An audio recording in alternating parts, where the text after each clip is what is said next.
Aku akan bertanggung jawab untuk anak itu. Bagaimanapun juga, dia tetap anakku dan tidak mungkin kubiarkan hidup terlantar. Ucap Alfian setelah beberapa saat terdiam. Lalu ibunya, aku akan berikan kompensasi dalam jumlah yang sangat besar. Jadi, Aileen tidak perlu khawatir dengan masa depan dan dia bisa melanjutkan hidupnya setelah ini.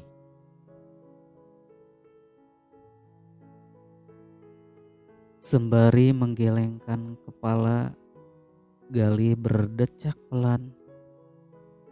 Sudah ia duga jawaban seperti itu yang akan keluar dari mulut Alfian. Terkadang lelaki memang sebrengsek itu. Egois, dan Alfian inilah salah satu contohnya. Enak ya mau ambil anak orang. Aileen tidak sebodoh itu sampai mau memberikan anaknya begitu saja. Meskipun kamu bapaknya. Ya, tentu saja Alfian pun sadar akan hal itu. Aileen bahkan pernah menyangkal dan mengatakan bahwa anak dalam kandungannya bukan benih Alfian. Namun setelah merasakan ikatan batin yang kuat dengan sang bayi, tidak ada alasan bagi Alfian untuk meragukan. Bahkan baginya tak perlu melakukan tes DNA untuk membuktikan siapa ayah biologis bayi itu. Tapi aku rasa Aileen tidak akan keberatan. Lagi pula dia tidak akan sanggup membesarkan anak itu sendirian dengan kehidupannya yang serba susah. Buktinya, dia bisa mempertahankan anakmu dalam kandungannya sampai lahir. Gali menepuk bahunya. Bro, kamu memang banyak uang. Tapi yang namanya anak tetap butuh kedua orang tuanya.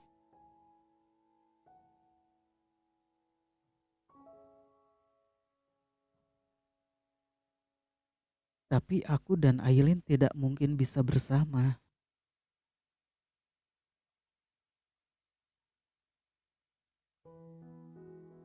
Kalau bisa membuat anak bersama-sama, kenapa tidak bisa membesarkannya bersama-sama? Kalimat bermuatan ledekan itu membuat Alfian mendengkus kesal. Hatinya masih berbalut kecewa ketika Riana memberitahu bahwa Aileen hanyalah seorang wanita panggilan. Belum lagi kesaksian tetangga kontrakan Aileen beberapa waktu lalu yang jelas-jelas menyebut Aileen pergi dengan pria asing.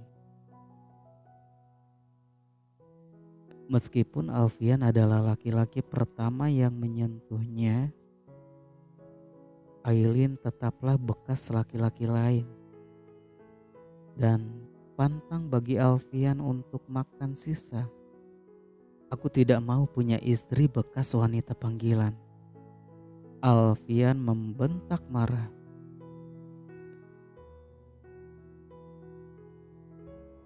Dari mana kamu tahu kalau dia seorang wanita panggilan? Padahal kamu sendiri yang perawanin. Lagi pula coba pikir Al. Siapa yang mau jual diri dalam keadaan hamil? Lagi kalimat frontal Gali berhasil membungkam Alfian. Tak pelak Ucapan Galih sedikit membuka pikirannya. Alfian menarik napas dalam, menghembuskan secara perlahan. Semua ucapan Galih memang benar adanya. Tetapi sekarang bukan hanya perkara bertanggung jawab. Ada banyak hal yang harus dipertimbangkan Alfian, termasuk kehormatan keluarga dermawan.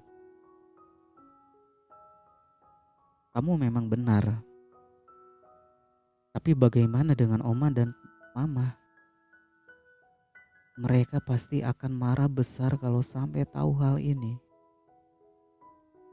Mungkin juga akan menolak anak itu.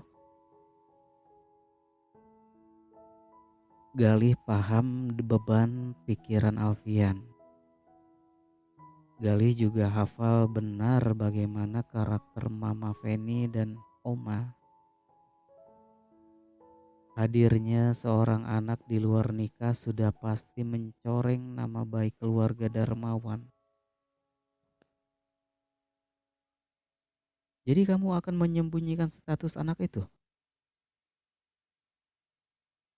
Aku rasa itu yang terbaik untuk saat ini. Apalagi Mama maunya aku menikah dengan Riana. Kamu tahu sendiri seperti apa kerasnya Mama dan Oma. Galih mengangguk paham. Namun detik berikutnya ia terkekeh. Ngomong-ngomong, anak kamu pintar juga mengacaukan pertunangan papanya. Pas bener hari pelahirnya. Alfian tersenyum. Sekarang ia mulai sadar dengan beberapa keanehan yang terjadi padanya beberapa bulan belakangan ini. Misalnya saja mengalami gejala ngidam persis seperti wanita hamil pada umumnya. Dan juga sering memimpikan Aileen menggendong bayi laki-laki. Tatapan Alfian kembali tertuju pada putranya yang sedang berjuang bertahan hidup. Ia merasakan hatinya seperti diremas. Bayi-bayi lain di ruangan itu memakai selimut dan topi, sedangkan bayinya hanya menggunakan selimut kecil pemberian dokter tadi. Bahkan ia tak memiliki pakaian selembar pun. Oh ya, temani aku ke toko perlengkapan bayi. Tadi dokternya minta aku menyiapkan perlengkapan bayi. Galih melirik jam tangannya. Waktu sudah menunjukkan pukul 10 malam. Ya ampun, ini sudah malam. Semua toko pasti sudah mau tutup. Aku tidak mau tahu. Paksa mereka buka tokonya. Kalau perlu beli tokonya sekalian. Galih hanya dapat berdecak. Membuka sosial media untuk mencari nomor telepon salah satu toko perlengkapan bayi terdekat. Segera menghubungi dan meminta menunggu. Berbekal nama besar keluarga Setion Darmawan, sudah pasti semua urusan terasa mudah. Tetapi urusan Galih tidak selesai di situ.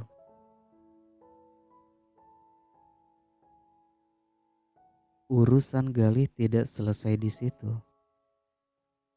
Pasalnya setelah memborong hampir seisi toko, Alfian memintanya membawa pakaian dan selimut ke laundry untuk dicuci. Aku tidak mau anakku memakai pakaian yang tidak habis dicuci.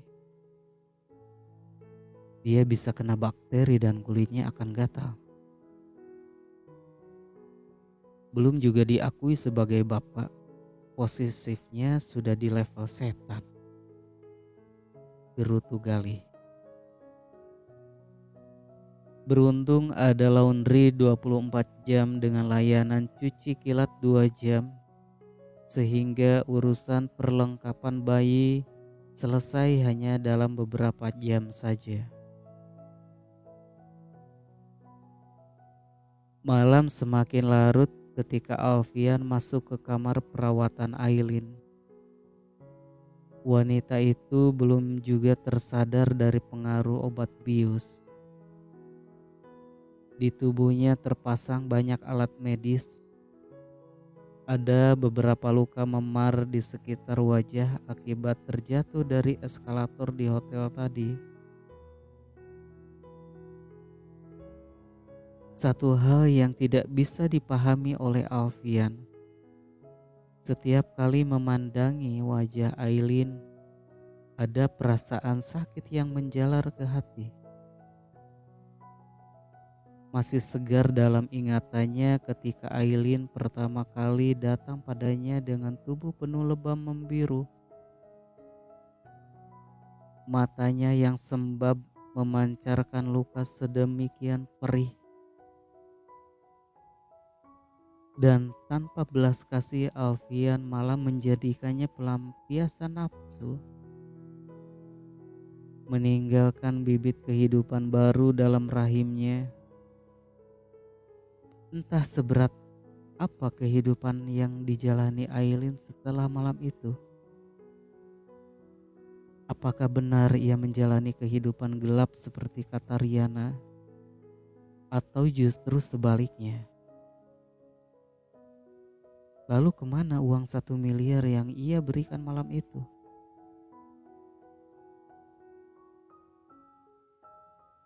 Tersadar dari lamunan, Alfian mengeluarkan ponsel dan menghubungi Bara.